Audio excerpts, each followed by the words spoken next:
Good evening, welcome. I'm John. I'm a bookseller at Literati Bookstore in downtown Ann Arbor, Michigan. We're so pleased to welcome Andy Kroll in support of a death on W Street in conversation with Sharon Pomerantz this evening. Just a quick webinar overview for our attendees who are just joining us. The chat is closed, but you can keep the chat window open. I'll be sharing links to purchase the book from Literati Bookstore throughout the event. You can interact with us at any time using the Q&A feature that's available to you on the bottom of your screen. So whenever you feel moved to ask a question for our author this evening, please feel free to submit a question. I'll read a selection of those questions at the conclusion of the conversation. And live transcription is available on your toolbar using the CC icon as well. And if you're watching us later on YouTube, you can find links to purchase books in the description directly below me. And you can also subscribe to our channel to be kept up to date with all of our At Home with Literati events, which continue through 2022. Once they become available on our channel, you will be notified in your inbox. And as a reminder, you can shop for more books at literatibookstore.com to have shipped to your home anywhere in the United States. But if you live in Southeast Michigan or the Ann Arbor area, our doors are open to the public for in-store shopping. Most of all, we would just like to thank you for your attendance this evening, or this afternoon, or early this morning, or much later in the evening, depending on where and when in the world you may be joining us. So without further ado, I'll introduce tonight's author and our moderator.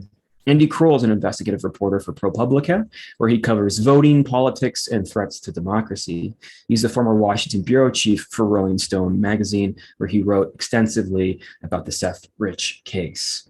He has also written for Mother Jones, National Journal, and the California Sunday Magazine. He lives in Washington, D.C., and this is his first book. Speaking with him this evening, Sharon Pomerantz's first novel, Rich Boy, won the National Jewish Book Award for debut fiction and was a Best Book of the Year from Entertainment Weekly book list. Her short fiction has appeared in numerous literary journals, including Plowshares and the Michigan Quarterly Review, as well as NPR's Selected Shorts program and in Best American Short Stories. Her essays, reviews, and cultural criticism have appeared in The Forward, Chicago Tribune, Time, and many others. She has been a fellow at the McDowell Colony and the Virginia Center. Before moving to Chicago in 2016, she taught in the writing program at the University of Michigan. Please join me in welcoming Andy Kroll and Sharon Pomerantz into your living rooms. Thank you. Good evening. I'm so excited to be interviewing Andy. And first, I just want to say what an incredible accomplishment this book is. It's meticulously researched and it's written like a thriller. I literally could not put it down. I read every word. I think it's nerdy for a reviewer to an interviewer to admit that, but I really did. Here it is, right here, a little prop.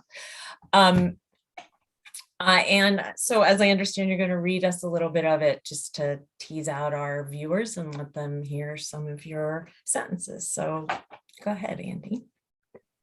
Thanks, Sharon. And I just want everyone who's here to know, as a small preface, that the first real writing teacher I ever had was Sharon at the University of Michigan. And in a workshop where I learned so much, and I think sort of set me down the path to being a writer and trying to make it as a journalist. So to be able to talk about my first book with my first writing teacher is, the thrill of a lifetime, and I'm so excited.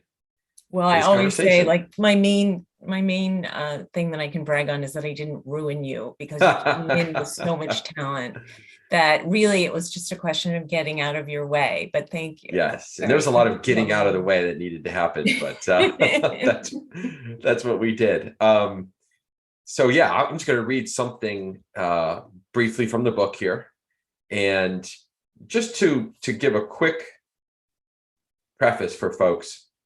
I call this book a true crime story for the post-truth era. The opening inciting event of the book is the murder of a Democratic National Committee staffer in the summer of 2016 named Seth Rich. And that's the start of the book. And what the book really investigates and chronicles and sort of unravels is how this very human tragedy in Washington, D.C. became, through an unbelievable series of events, an international conspiracy theory, a Fox News talking point, a social media phenomenon. And the passage that I want to read right now, it's a really short one, so everyone don't worry, I'm not going to drone on here. But the passage I'm going to read is this brief moment right after Seth is killed in July of 2016, and his family is laying him to rest in his hometown of Omaha. And it's this moment where it's right before all of the crazy happens. It's right before, again, this sequence of events begins, setting in motion this really unbelievable story that is the story I tell in the book. So I will sort of take readers to just this one sort of brief flash in time that I think will kind of help set up the conversation here. When the plane transporting Seth's body landed at the Omaha airport, Mary, Joel, Aaron, and Molly, Aaron's wife, waited on the tarmac to greet it. The airport usually didn't allow this, but Mary had demanded to see her son one final time before his funeral, and Joel called in a favor to make it happen. The airport workers took off their hats as a plain pine casket was carried off the plane. Mary stood over it and had one final conversation with her baby boy, her Froggy, her Roo. The funeral took place at Bethel Synagogue. Friends, family, old teachers, and neighbors filled the sanctuary. Until that moment, Joel and Mary hadn't realized how many people Seth had touched. There were friends from summer camp and old buddies from Central High. Former U.S. Senator Ben Nelson, whose campaign had hired Seth for his first real job in politics, attended. The Jesuit president of Creighton University, where Seth had gone to college, read a psalm in perfect Hebrew. There are no answers for a young man gunned down in the prime of his life, Rabbi Stephen Abraham said in his remarks. All we have is questions of what could have been, what should have been, and talk of potential greatness for which we will never bear witness. At the gravesite, after the pallbearers had lowered the casket into the ground, the rabbi asked everyone to deposit a small amount of earth on top with the back of a shovel. In Judaism, this is a final act to honor the dead, a favor that can never be repaid. Normally, mourners add just enough dirt to cover the casket and then depart, leaving the cemetery's grounds crew to finish filling the hole. Seth's high school friends and fraternity brothers stepped forward and insisted that they would do it themselves. They took off their suit jackets, loosened their ties, and took turns shoveling until they had filled Seth's grave with fresh earth. Seth's DNC co-workers thought of their own way to honor him.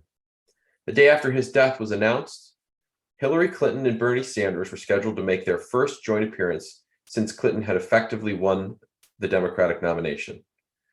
The animosity between Clinton and Sanders supporters had threatened to tear the party apart, and so as a gesture of unity, Sanders agreed to officially endorse his erstwhile rival on the campaign trail shortly before the Democratic convention. Someone at the DNC passed a request to the Clinton campaign. Could she mention Seth in her speech? Media from around the world had descended on Portsmouth, New Hampshire to cover the rally. It was hard to envision a bigger stage on which to remember Seth. Backed by an enormous American flag, Clinton and Sanders took the stage on the morning of Tuesday, July 12th. As Clinton worked through her stump speech, DNC employees waited with anticipation. From Sandy Hook to Orlando to Dallas and so many other places, these tragedies tear at our soul, Clinton said, referring to several tragic mass shootings. And so do the incidents that don't even dominate the headlines. Just this past Sunday, she went on, a young man, Seth Rich, who worked for the Democratic National Committee to expand voting rights, was shot and killed in his neighborhood in Washington. He was just 27 years old. Surely we can agree that weapons of war have no place in the streets of America. Seth's co-workers watched Clinton's speech holding back tears. It meant so much to them, and to Joel and Mary and Aaron, to hear one of the most recognizable people on the planet pay homage to Seth. But as Clinton kept speaking, one of Seth's old colleagues started to feel uneasy. She remembered all the people out there who hated Hillary Clinton and obsessed over her every word, forever in search of a hidden motive or a sinister plot. Many of those people probably hadn't heard the name Seth Rich until it came out of Hillary Clinton's mouth. I had a moment when I watched her say it on TV, the colleague would later say, and the next thought I had was, oh dear God, what have we done? Wow. So first of all, for all the aspiring writers out there, that is a direct scene. Really, bravo. I mean, it's a very affecting scene, and it unspools everything, as you said. Something I thought of while I was reading this is, excuse this metaphor, but you really go into like the bowels of the internet to research this story. I mean, you take on a cast of very unsavory conspiracy theorists who, as you say, right, hear this and take this young man's death, random death in a neighborhood where there's a lot of shootings and muggings, frankly, and they make it into something for their own purposes. And there's a lot of what I would describe as pathological narcissists in this book, people who just make stuff up, because they want to be on TV or they want to get attention. And so I wonder, and meanwhile, this poor family is grieving as their son's name is being dragged through the mud. But you also are in all this for 5 years of researching this book. So I wonder what that's been like for you as a writer and as a person spending so much time in this material. Well, I definitely wouldn't recommend it to that many people living and obsessing about these weird and dark and unbelievable, in some cases, corners of the internet. At some point in the process of working on this book, and as you pointed out, I've been working on it for about 5 years. I worked on it. We're in the past tense now because the book is in the world. I worked on it for 5 years. And there came a point when, I would stay up deep into the night trying to track down long since deleted tweets or trying to locate a YouTube video that had been pulled down but was maybe stored in some obscure archive somewhere. I came to think of myself as like an archaeologist of social media. I would go out, I'd have my little brush, I would be sort of sweeping away. Where is the tweet? Where is that thing I'm looking for? But that was what a lot of the reporting in this book entailed. That's a big part of this story, especially the first act of the book. It all came back to this same question, which was honestly the question that led me to write this book in the first place. And it's a very simple human question. How on earth did this happen?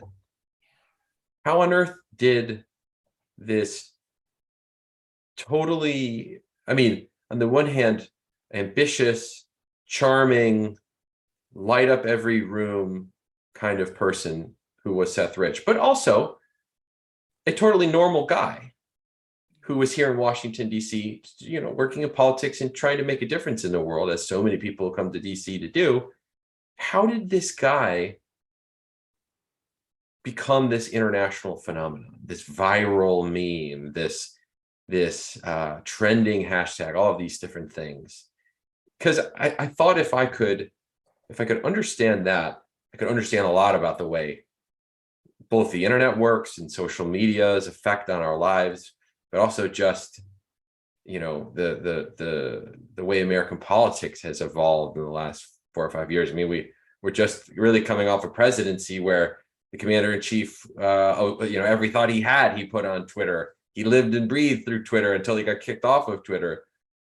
So it felt like a larger story that I could capture through this specific story of Seth Rich. And it did involve spending a lot of time in some very bizarre places. I know that occasionally, my wife would look over my shoulder and just shake her head and say, I don't even want to know how you found your way into this archive of 4chan or whatever, but good luck.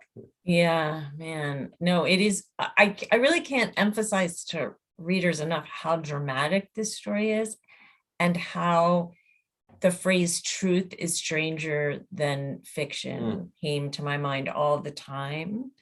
I know Joan Didion is a hero of yours, and I thought, wow, this is the kind of story with these kind of crazy people, personalities, that she would have thrown herself into, which, makes me wonder, I don't know if you can even name one, but what was the strangest interview you did in relation to this book? Yeah, I would imagine there were a lot. That is a great question. I would say there's a fellow in the book who most certainly is stranger than fiction, too strange to be fiction, named Jack Berkman. Berkman is a lobbyist here in Washington, but he's not the lobbyist like you think. He's not the kind of lobbyist that comes to mind, a crisp power suit, has an office on K Street downtown here, represents blue chip corporations or big oil companies or whatever. No, he's this kind of car salesman, Cohen brothers, creature of the Beltway, who really loves and thrives on attention. He is such a creature of the attention economy that we live in now. Yeah. And I can remember this exactly now. I mean, I don't want to give it away too much to the readers here, but Jack Berkman comes along, and after a few months after Seth is killed, he's the first of several people who sort of insert themselves into the lives of Seth Rich's family, which is both grieving and trying to find answers for who killed Seth. And so these would-be good Samaritans insert themselves into the Rich family's daily existence with promises of helping or doing this or getting a touch on the case, what have you. Berkman is one of them.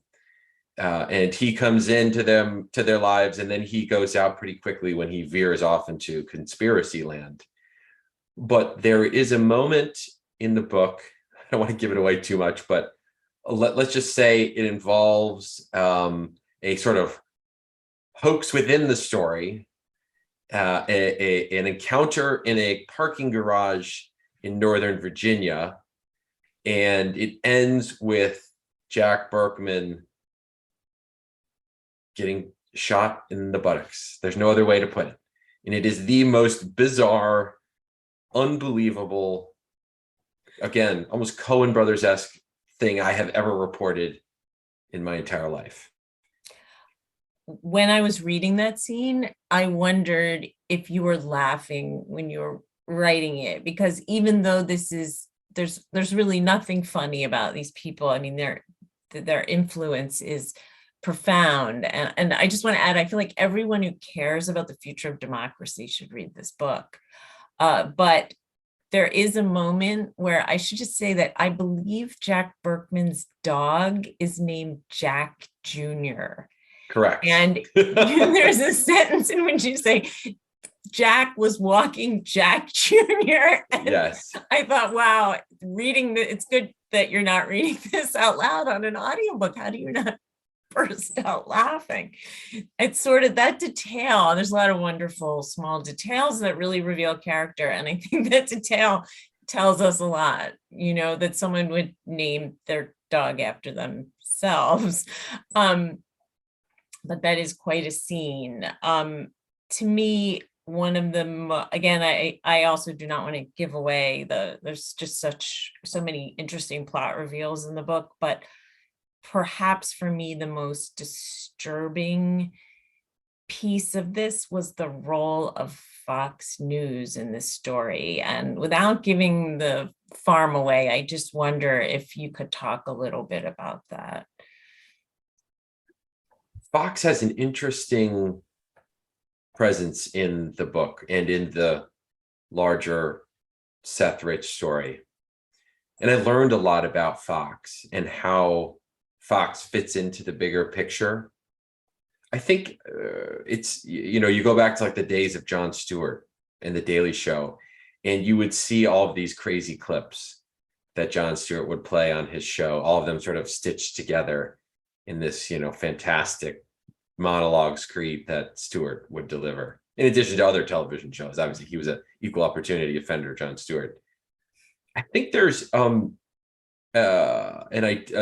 idea that Fox News is the originator or the sort of first place you go for these extreme, in some cases crazy, in some cases baseless theories or claims or viral pseudo narratives that Fox News is so well known for spewing into the world. I think there's this notion that it is the producer, it churns these things out. And what I realized doing the book, though, is that at least in the social media era, that's not the case.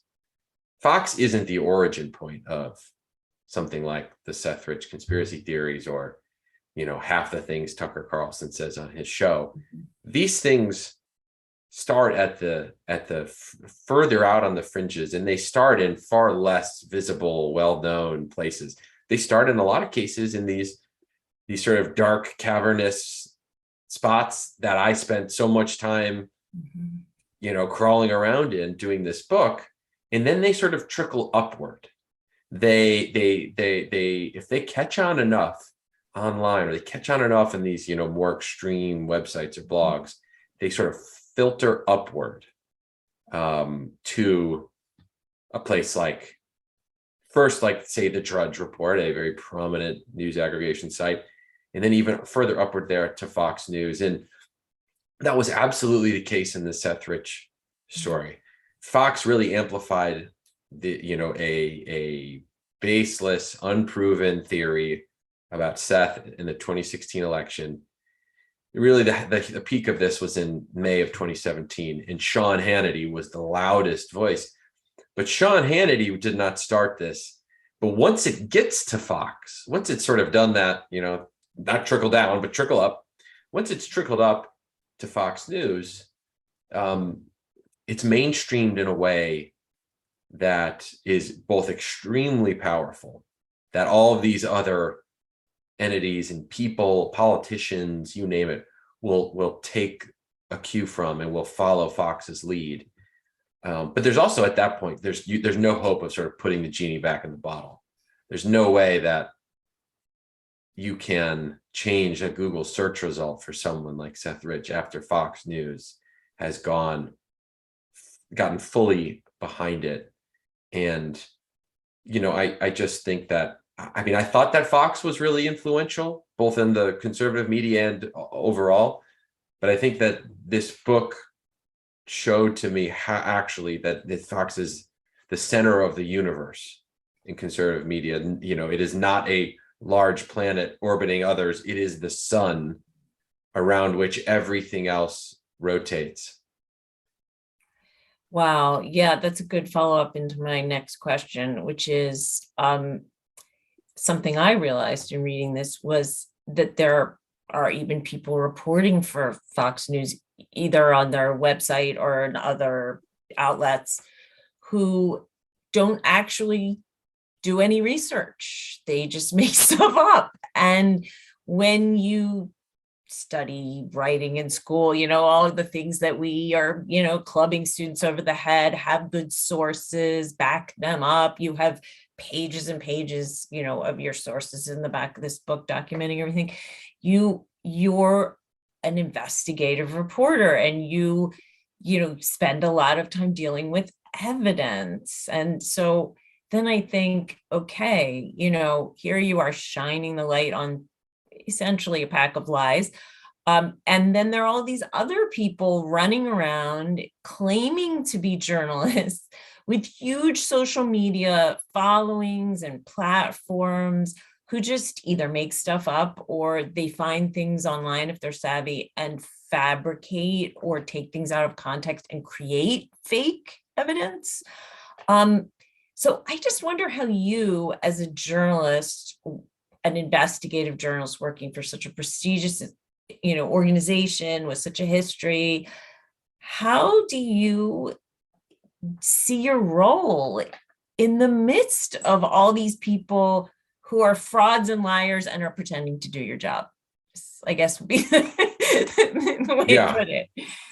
Yeah, and the era in which we live is one that can feel like it rewards the loudest voice, the most, the hottest of hot takes, the most extreme version of the story, whether it's true or not, versus an honest accounting of the facts, of the data, the science, you name it. And I encountered a whole cast of characters in the book who hold themselves out as journalists and claim that they're doing reporting, but don't abide by any of the same guidelines, principles, standards that actual journalists do. I mean, where I work, ProPublica, we have a long published set of guidelines and principles about what we do. And anyone can go look that up. And if they see something that I've written or any of my colleagues have written and they don't think it meets that standard, they can tell us. And trust me, many people do. Mm-hmm. And I don't, they, in a lot of cases, they just don't like the story. They don't like what we've chosen to write about. But we have that exchange, and that's also part of it. So there's a transparency element there. I also picked up an interesting new phrase in the process of doing this book that there was certainly something you do not see in the self-styled journalists and investigators that I write about. It's the phrase prosecuting the story. You probably wonder, what does that mean? Prosecuting the story means, say you've got a draft of a story that you've reported for months, you've written. If you're a real journalist, it is then incumbent upon you to treat that story as if it is now your job to prove to your editors that everything in it is verified, factual, reported out, backed up. Prove to yourself, even though you've just spent all this time working on the story, prove to yourself that it's true. And, that's a process that I go through with my ProPublica editors. I went through with lawyers and editors on the book, is prosecuting this story. Now that you've got it fully drafted, we're going to attack that thing and find any weakness in it that we can.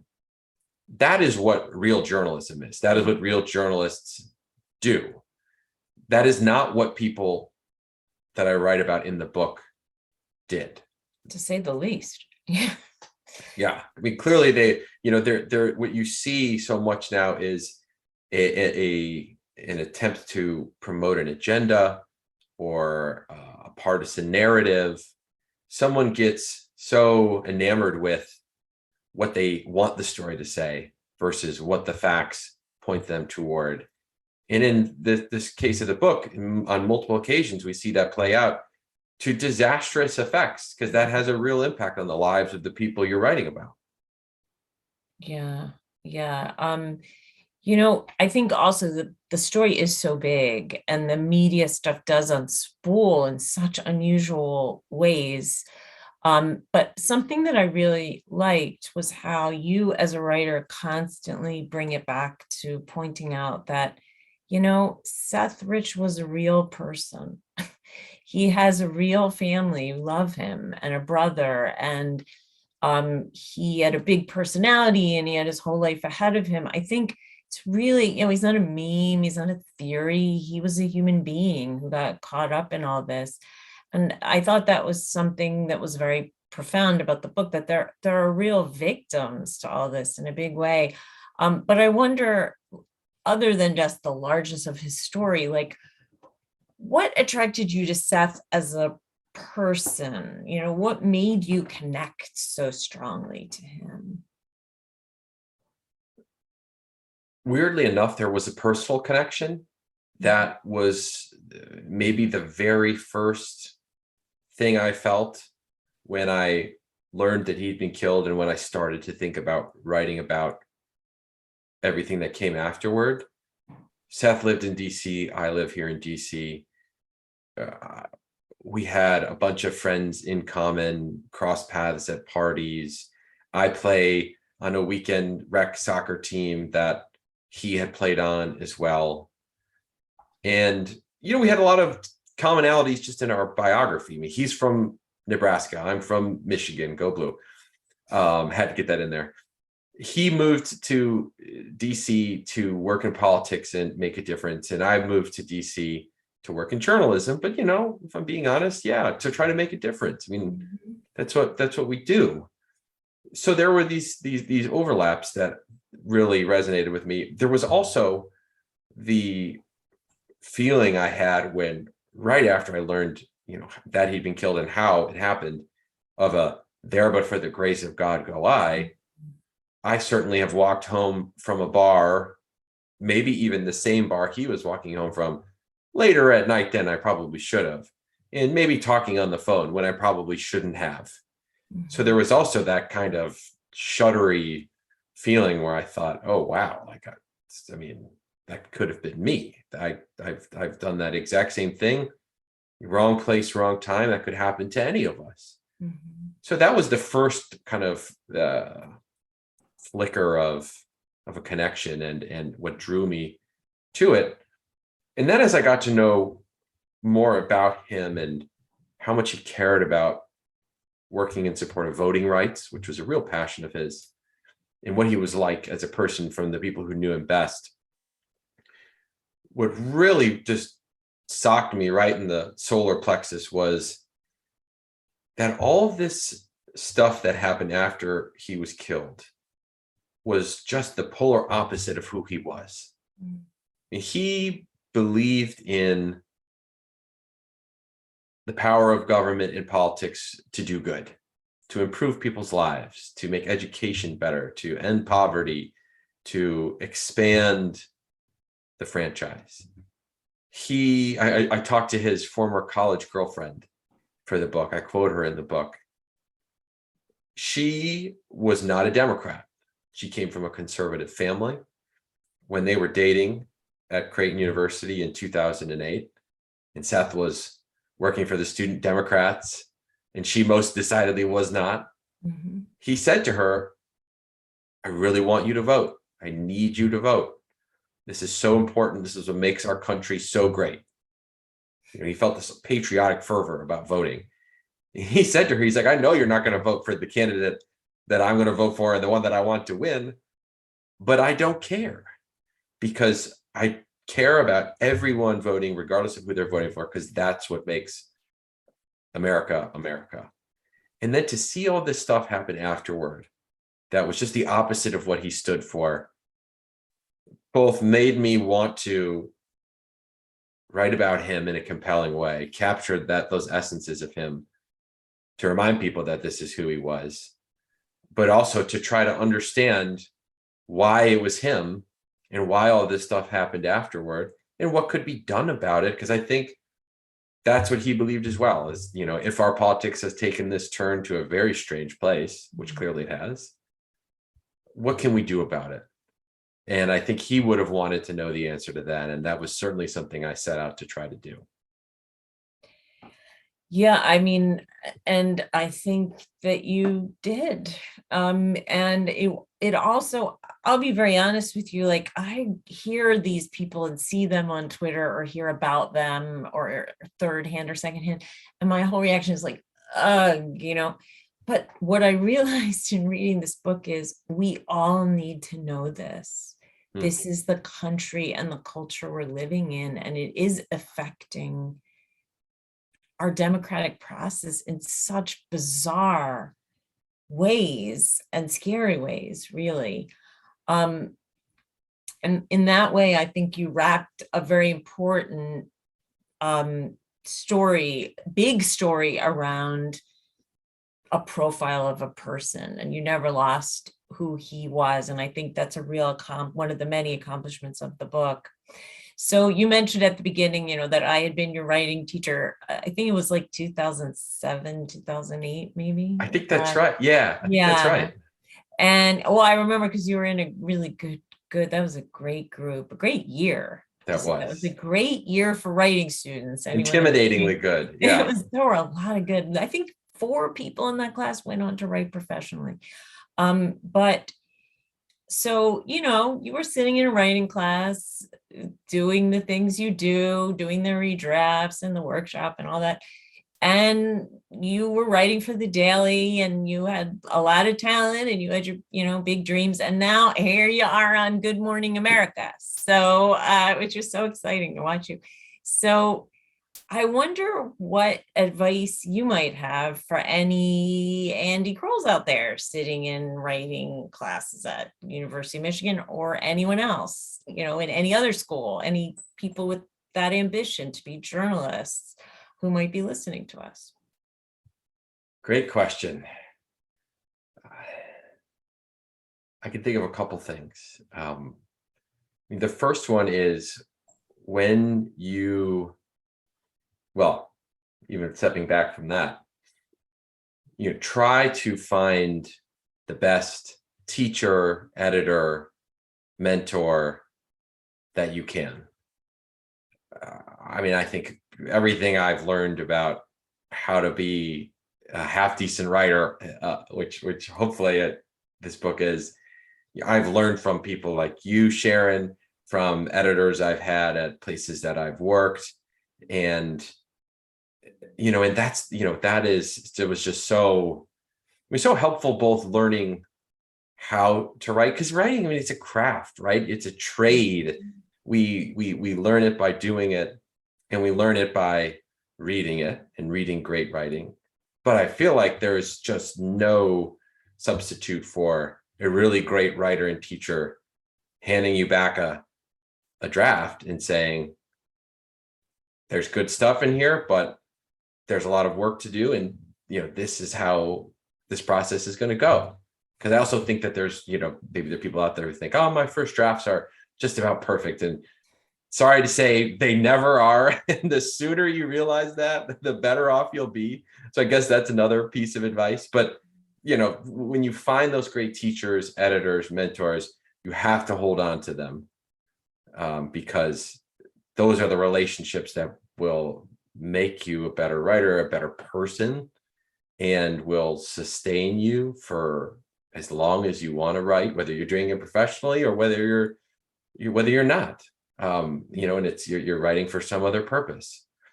The other thing I would say is just try to find as many outlets as you can to do your writing.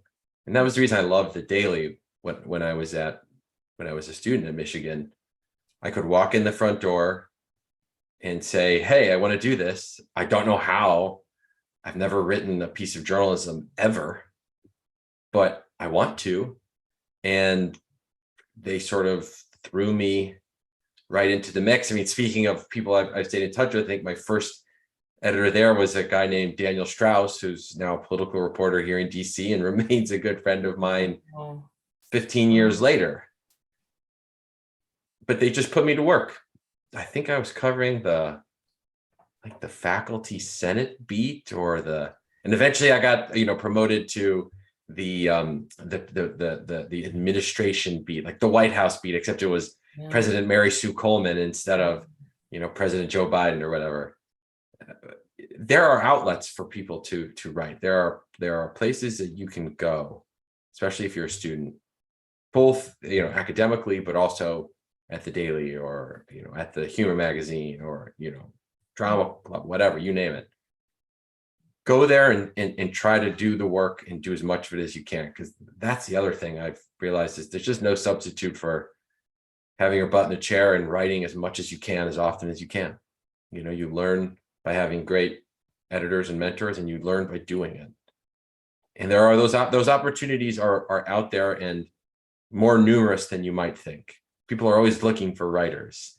And yeah, you might get paid a horrible amount, or you might not get paid quite as much or anything at first. But if you work at it, you will get better, and that will be rewarded. So, find those chances wherever you can, and do as much with them as you can. I just want to tag one fast question onto that, and then I think we go to John for questions from the audience. But Ooh, yes, please. You knew always that you wanted long form journalism. You said this to me as an undergraduate, and even the things you were producing for my class had this feel. I remember writing on one of your essays, this could be a book chapter. That was always your goal. And of course, lots of people want to be journalists, but they're much more interested in sort of like the quick who, what, where, why, of the story. So I wonder what attracted you specifically to long form journalism? The very short answer is Joan Didion. The longer answer is it just felt like the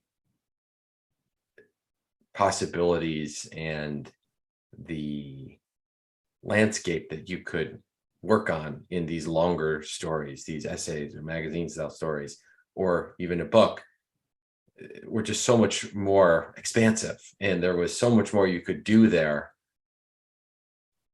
I remember reading that big, thick Didion collection. I'm pretty sure we read some stuff from it in your class. And I think I was like I had it carrying around with me, thinking that I was cool.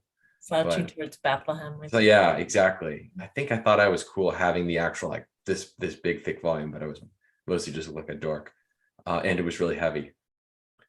But you read those stories, they feel like they are grabbing a piece of the world at a certain place, certain point in time, and putting it on the page and making you feel like you are there. Daily journalism, of which I've written a ton, is vital in a democracy. It is vital to readers everywhere because it takes the news, conveys it to people, it helps them make sense of the world.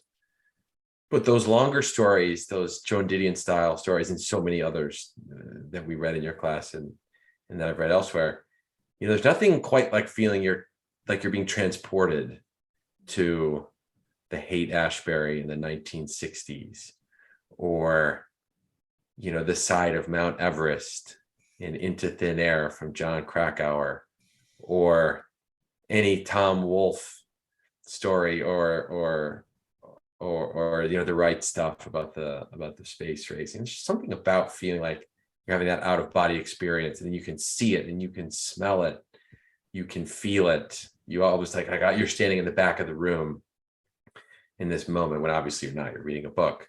I don't know, something about that just always appealed to me, just always grabbed me. And I thought, if I could do that like 1% as well as any of these amazing people are, that would be a pretty cool life. That's something worth toiling over and losing sleep over and working toward.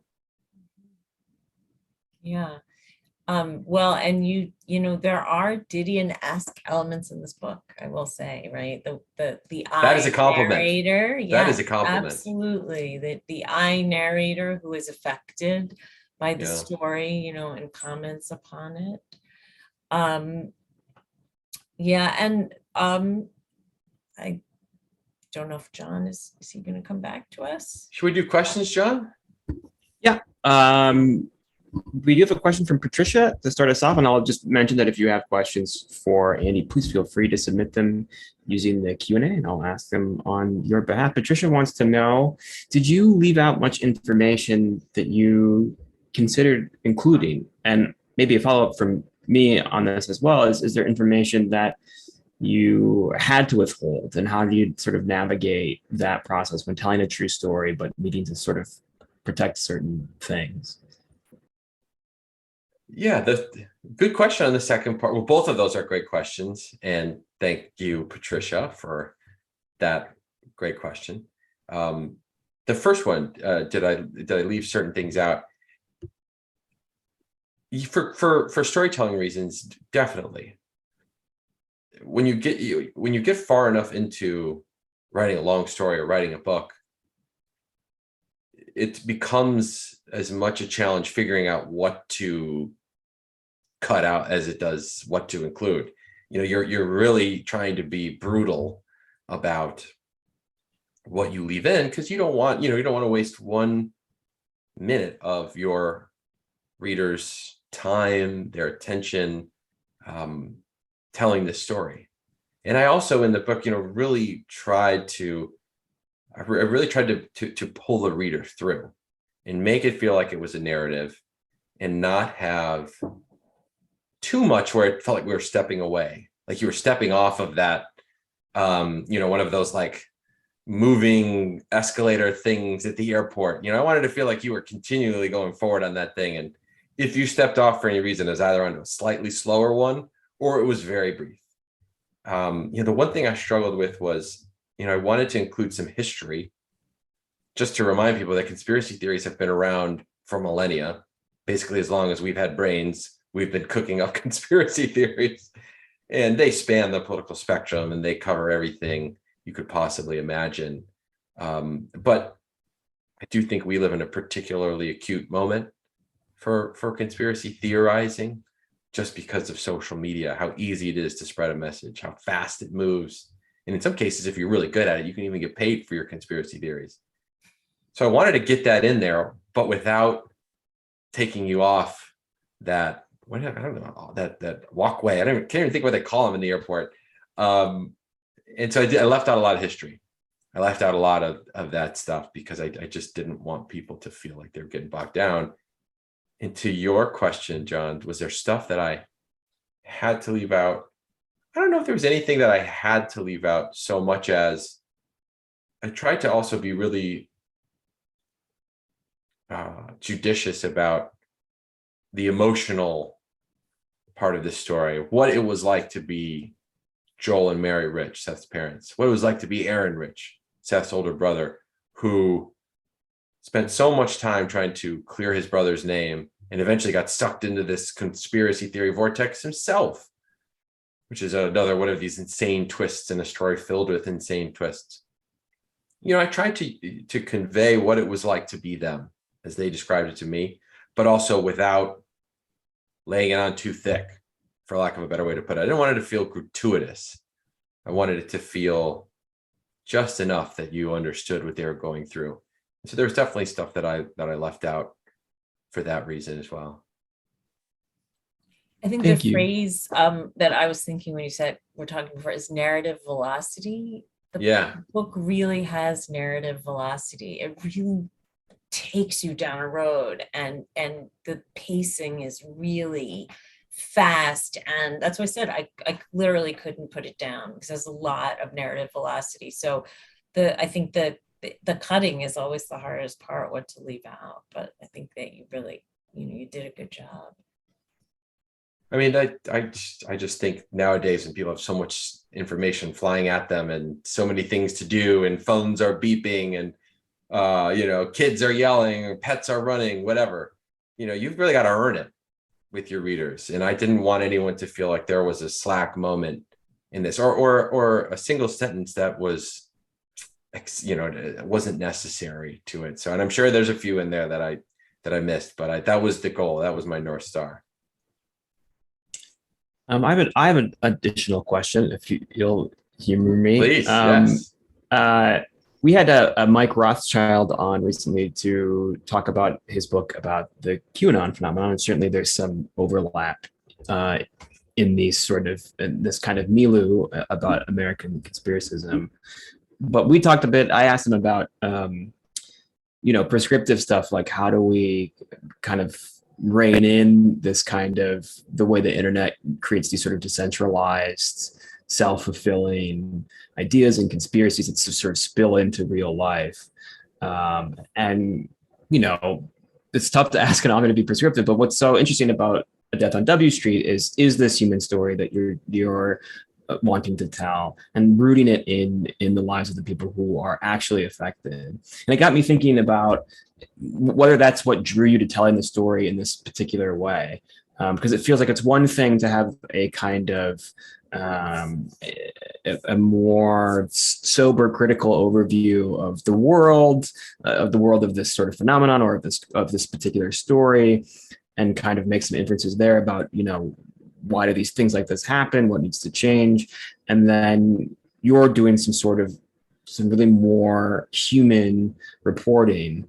And I feel like maybe we lose the potential prescriptive power of that kind of storytelling. So I'm wondering if that's what drew you to it, as this is a way to kind of combat that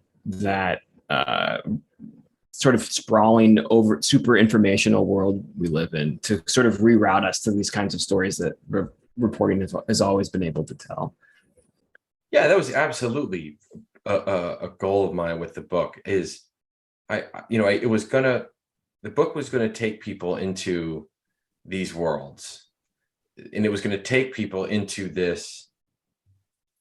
into these issues that we're talking about truth and facts, and how social media scrambles the information landscape, why it feels like our politicians not only disagree on opinions, but now they disagree on the facts, that they can't even have a basis of information atop which to actually govern our country.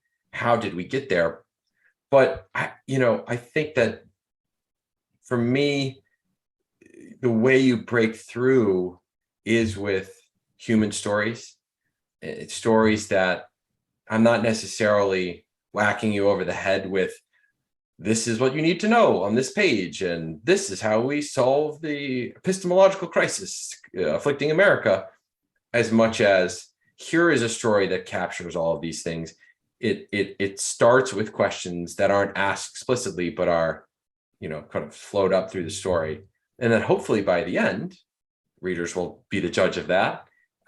They're left with also some ideas about, how things could be different, what could change, where the change should happen. And they've also read a really sort of compelling story in the meantime. And if I can kind of balance those two things at the same time, that is the platonic ideal for me. Thank you. We have another question here from Sarah. Speaking of prescription, but I'm curious to know as well, what do you think is the future of conspiracy theorists? Or perhaps where do you see this sort of milieu heading? And do you think Alex Jones being brought to justice might be a model for legal action? Very good question. I think at one point in the book that we're living in the golden age of conspiracy theories for the reasons I mentioned earlier, the sort of the ease with which you can disseminate a message, the speed with which it moves, the power of these algorithms that underlie that fuel YouTube, Facebook, Twitter, and so on. I would specifically say the year 2016 or 2015, 2016 was that golden age moment, because it was still that place where Facebook was saying, well, we're just a platform. We're not an arbiter of truth in fiction. We're just here and we're going to let people speak. And it was kind of, free reign for instance, Alex Jones. As I write in the book, going into the 2016 election, Alex Jones had more subscribers on YouTube than I believe it's the New York Times, the Washington Post, and the Wall Street Journal combined. He had figured out the power of YouTube. YouTube was sort of the Wild West, and he was using that. But now Alex Jones has just been, found guilty in this case in Texas involving the Sandy Hook parents. And Fox News is being sued by two voting machine / software companies, Dominion and Smartmatic, for billions of dollars. I do think we've come a long way since 2016. I think that these verdicts or these cases send a message out into the interwebs that there could be consequences. There could be accountability if you're just going to make up things that you don't have any basis for, especially if they turn someone's life upside down. I think that the lawsuits that Joel and Mary Rich and Aaron Rich brought that I describe in the book, that's Act 3, is this kind of courtroom drama involving this family, also have that effect. And I think they can be a deterrent. So, I was definitely pessimistic in 2016, watching everything that happened, including the birth of this Seth Rich conspiracy theory. But it does seem like truth is catching up.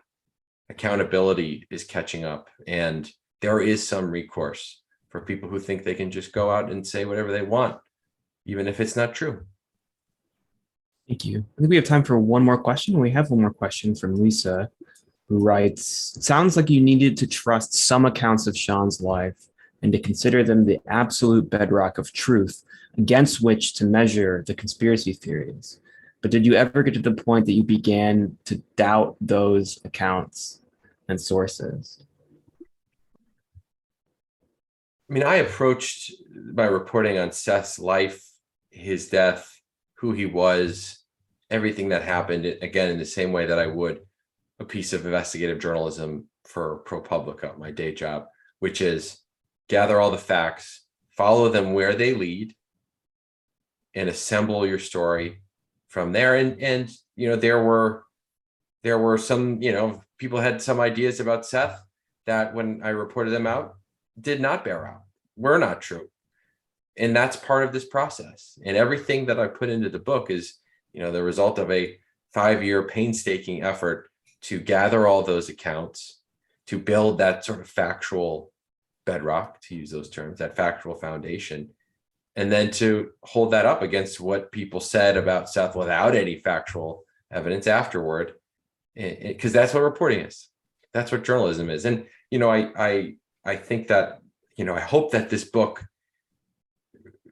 in its entirety is a corrective for all of the things that were said about Seth and about his family, but is also a story that could be held up as, this is what a real vetting and an investigating of this sort of viral phenomenon looks like. This is what it looks like when the facts and the real reporting are the heart of the story and not some kind of agenda or some sort of partisan motivation.